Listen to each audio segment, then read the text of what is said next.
मु आम ए बाबा कपिलमुनि अनुष्ठान संपादक राजकिशोर मिश्र।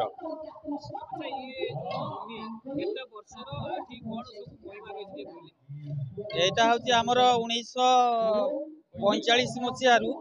एटी आमर केलुचरण बाबा जड़े थिले स्वप्ना दोष होता से एठू फास्ट पूजा आरंभ करते से दिन ठारू प्रतिष्ठा है कि पूजा आस्ते आस्ते बढ़ी बढ़ी आज एत बाटे पहुंची। एटी मेला हूँ आमर 7 दिन धरिकी चले। संक्रांति दिन गोटे आमर सांस्कृतिक कार्यक्रम भजन समारोह हुए आउे बादी पाला एटी चलो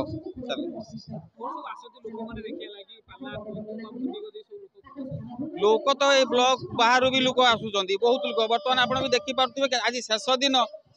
रे लोकंकर समागम केते अछि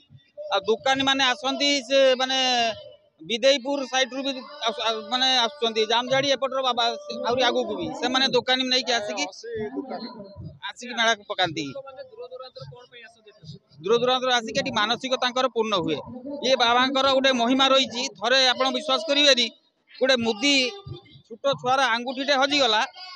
एते लोक गहली चली भितर ता परदिन से मुदीटा को आम जा बाबा पाखे जनइलु एक कथा घटी घटनाटे किंतु ता परदिन से मुदीटा से पिला पाई पारला आमरी कई लोक जड़े पाई पाखे पहुंची पारला। ये हूँ महिमा जहाँ भी प्रार्थना करेंगे मानसिक रखती से पूर्ण होती। देखो ये आमर 81 वर्षर अनुष्ठान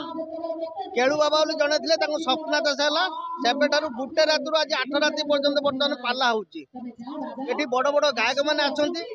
विभिन्न केवल तो आमर सिमुलिया ब्लॉक कहले हेनी भद्रक डिस्ट्रिक्ट को आरंभ कर धामरा पर्यटन लोक भी आसती जो सांस्कृतिक कार्यक्रम देखा जो गायक मान बड़ बड़ गायक मान जो सांस्कृतिक कार्यक्रम चले से कार्यक्रम देखा बहु आड़ लोक समागम होती। एटी आमको जगह भी बर्तमान ये सर्ट अच्छी ना दुकानी भी 15-20 जो दुकानी फेरी दुकान ये करना जगह दे पार्लुन यही बाबांकर गोटे बड़ माने महात्मा अच्छी आउ द्वितीय कथा ये जो सांस्कृतिक कार्यक्रम चले बड़ बड़ गायक मानकर से पालाटा देखा बहुत लोग समागम होती। आज तो शेष दिन देखुं बहुत भिड़ अच्छी या पूर्व जो मझे रविवार था ये बड़ भी फेर हो ना बहुत प्रबल लोक समागम होते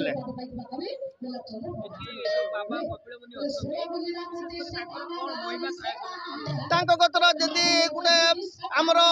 पाखापाखि संक्रांति दिन गोटे क्विंटाल चाउलर खिचुड़ी होता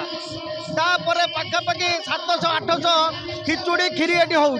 लोक मैंने आसी खाऊँ केवल केवल मानसिक जहाँ आप मानसिक करदे आप किसी अनिष्ट कर जहाँ मानसिक करदे बाबा निश्चित 100% पूरण करेंगे। यहाँ आमर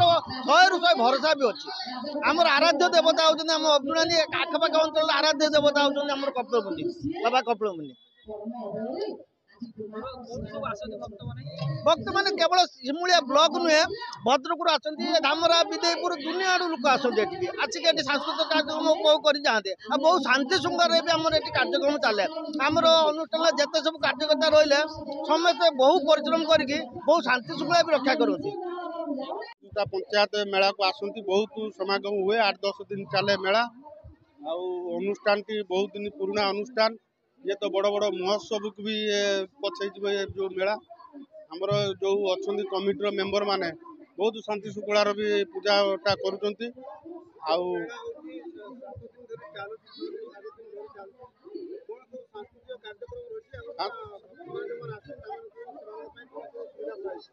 सुविधा दुकान सब दुकान पत्र अच्छी आमर गायक झील बा पुओ गायक पाला करती उभय दल पाला करती पूजा अर्चना भी हुए आमर जो मुनि पाखरे खीरी खिचुड़ी मानसिक रखती बहुत जगह आसती मानसिक रखती पूजा अर्चना करती खिचुड़ी बा खीरी भोगराग करती आमर बहुत आड़ लोक आसती।